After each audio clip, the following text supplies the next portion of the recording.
তো সকলকে good morning. আজকে আবার একটা নতুন ভিডিওতে সবাইকে জানাই স্বাগত। আজকে বুধবার, আমার ছুটির দিন। আমি যেখানে কাজ করি সেখানে আমার ছুটির দিন আজকে। তো আজকে বৃষ্টি হয়েছিল, সকালে ভেবেছিলাম কোথাও বেরোতে পারবো না, কিন্তু এই একটু বেলা করেই বেরোলাম, দেখছিলাম বৃষ্টি আর হয় কি না। তো আজকে আমাদের গন্তব্য হচ্ছে বলদাল সেনের ঢিবি। তো বলদাল সেনের ঢিবি অনেকেই হয়তো তোমরা চেনো, অনেকেই জানো, ওখানে হয়তো অনেকেই ঘুরে গেছো ওই জায়গাটা। আমাদের অন্তত নদিয়াবাসীর কাছে এই জায়গাটা খুব একটা পুরনো কিছু নয় বা খুব একটা নতুন কিছু নয়, সবাই কম বেশি ছোট বড় সবাই জানে। তবুও এই যে জায়গাটা, এই জায়গাটা সম্পর্কে অনেক কিছুই ইনফরমেশান আছে যেগুলো খুব কম লোকই জানে। সবাই এটাকে রাজা বল্লাল সেনের স্তূপ বলেই চেনে, সমাধি বলেই চেনে, কিন্তু অ্যাকচুয়ালি তা নয়।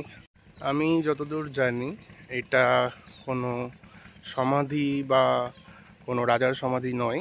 এটা আর্কিওলজিক্যাল সার্ভে অফ ইন্ডিয়ার মতে এটা কোনো বৌদ্ধ বিহার হতে পারে বা কোনো বৌদ্ধ স্তূপ হতে পারে। আর মানে বহু প্রত্নতাত্ত্বিকদের মধ্যে এই বিষয়টা নিয়ে অনেক তর্ক বিতর্ক আছে যে এটা অ্যাকচুয়ালি আসলে কী। এটা এখনও অবধি ক্লিয়ার করা হয়নি যে জিনিসটাকে আসলে কী।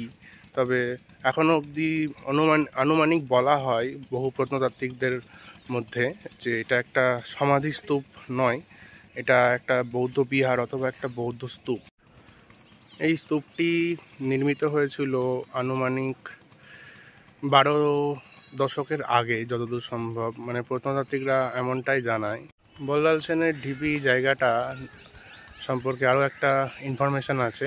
এই যে জায়গাটা, এটা আনুমানিক মানে প্রত্নতাত্ত্বিকদের অনুমান যে এই জায়গাটা যে নদিয়া, এই পূর্ব হুগলির যে বনভূমি, মানে বন্যাভূমি, তার উপরে অবস্থিত।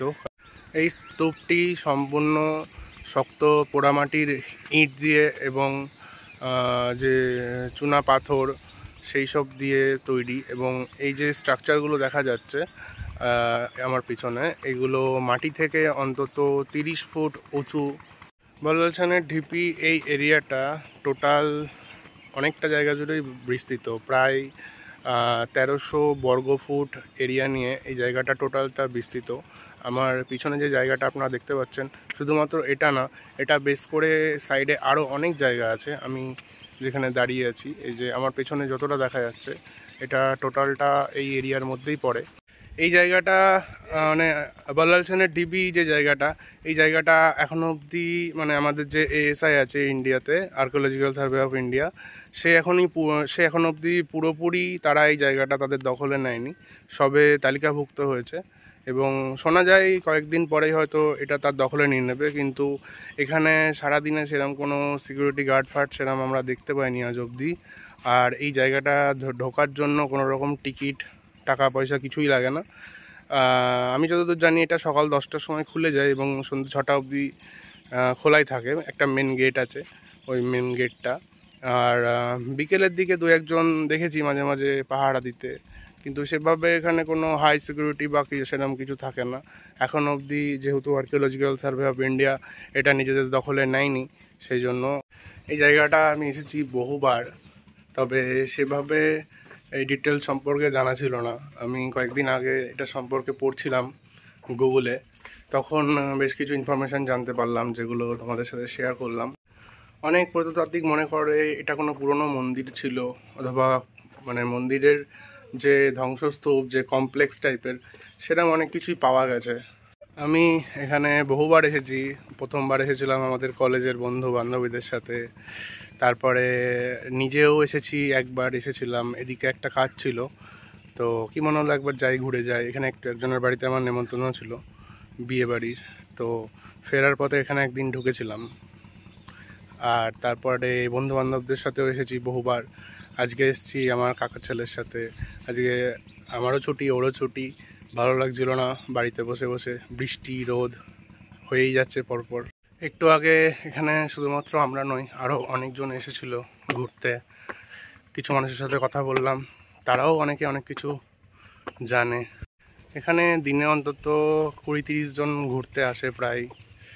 অনেক মানুষই মনে করে এই জায়গাটায় সেরকম কিছু নেই দেখার, এবং এখানে কিছুক্ষণ আগে বেশ কিছু মানুষ ঘুরতে এসেছিলো, ওরাও সেই একই কথা আলোচনা করছিল, কি আছে এটা দেখার মতো কিছুই নেই, জাস্ট শুধু ধ্বংসস্তূপ, কিছু ইট পাথর পড়ে আছে, একটা ঢিপি মতো, শুধু এগুলোই আলোচনা করছিল, কিন্তু আসলে তা নয়।